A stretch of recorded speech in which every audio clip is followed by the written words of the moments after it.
Students claim AI is making them dumb. Professors say it's turning writing into garbage. If they're right, we should ban it today, burn it down. But if they're wrong, banning it is the fastest way to make ourselves obsolete. Look, I'm a university professor. I've been in the classroom for 20 years. I allow AI in my classes, and I've seen it kill critical thinking. But I've also seen it sharpen it like a knife. The difference isn't the bot, it's the rules you set. Today, I'm reacting to the Jubilee debate on AI. Let's test what they say happens against what actually happens in a real classroom. AI usually bores me. Yeah. AI is making very mechanical writing. And every time a student writes, you can tell that there's more natural pauses, like in their own thought process, whereas AI is just kind of like a stream. Yeah. And if I find myself losing interest in a paper, I generally think it's AI generated. It does seem like the sort of statement that any single one of us up here would say. And that's the problem with ChatGPT, is that it takes the identity out of it, and anything that makes us us is taken out of it, and it's this incredibly neutral to the point of not standing for anything statement. So. Okay, stop there. They call AI writing mechanical and identity-free. And yeah, they're absolutely right. If the human is lazy, AI doesn't just erase voice, it just mirrors a shallow prompt. When a student hands me an essay that sounds like a robot wrote it, I don't blame the model, I ask them, show me what you typed. 9 times out of 10, they just wrote, write me a 5-paragraph essay on Shakespeare. Garbage in, garbage out. If you ask for a robot, you're gonna get a robot. Took the words right out of my mouth. Yeah. We're starting to write more like AI because we're seeing it all around us. True. Nailed it.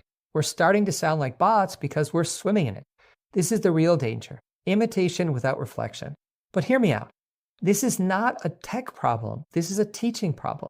In my courses, the rule is simple. Brain first, bot second. You have to write your theses, 2 sentences, your own messy thoughts, before you ever open ChatGPT. Only then do you bring the AI in as a sparring partner. It's not your ghostwriter, it's your editor. I don't think that it can be true as a blanket statement that it's always destroying students' ability to think for themselves.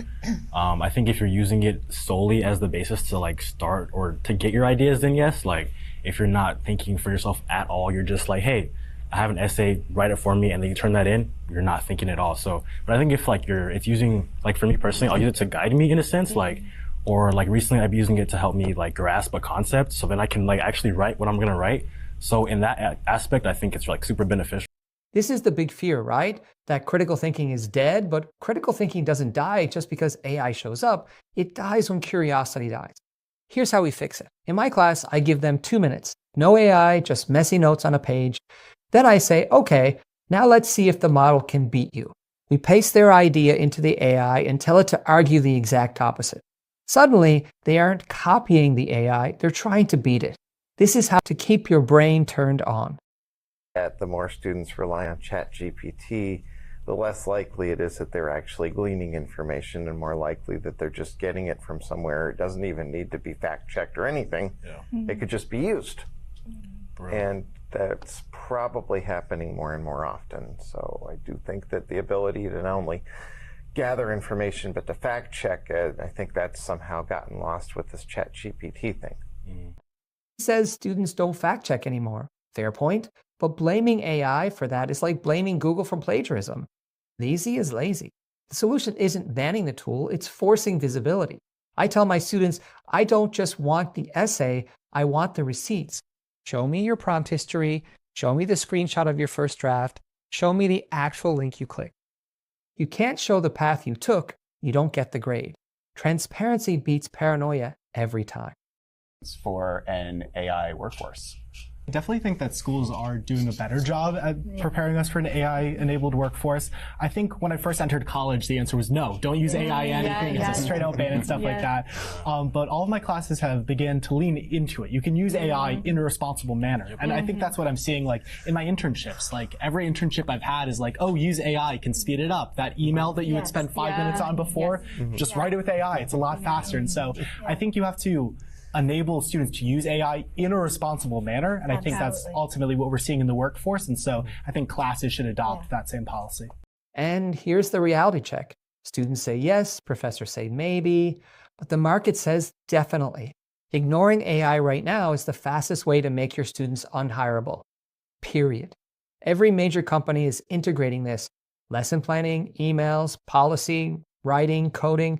Our job isn't to build a wall around the classroom, it's to teach them how to use the tool without losing their soul. Okay. Yeah. I think what you're describing too is it's almost like a calculator, right? Yeah. So we all learned how to do 100%. arithmetic by addition, subtraction, multiplication, division, and you didn't get to use the calculator. Yeah. But then, what, fourth grade, something like that? Yeah. They give you a calculator, and you're like, oh my God, my world has changed. Yeah.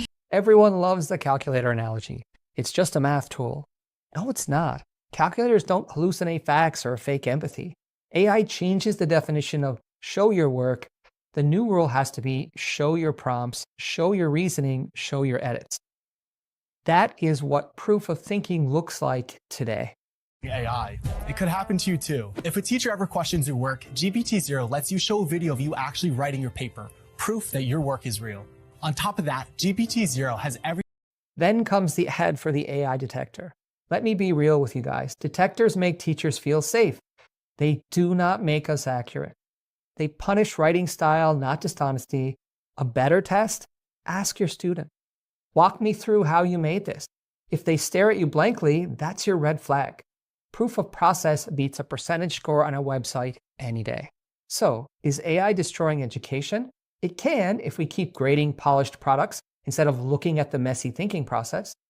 But when students have to defend their prompts and verify their sources, AI becomes a mirror for thought and not a replacement.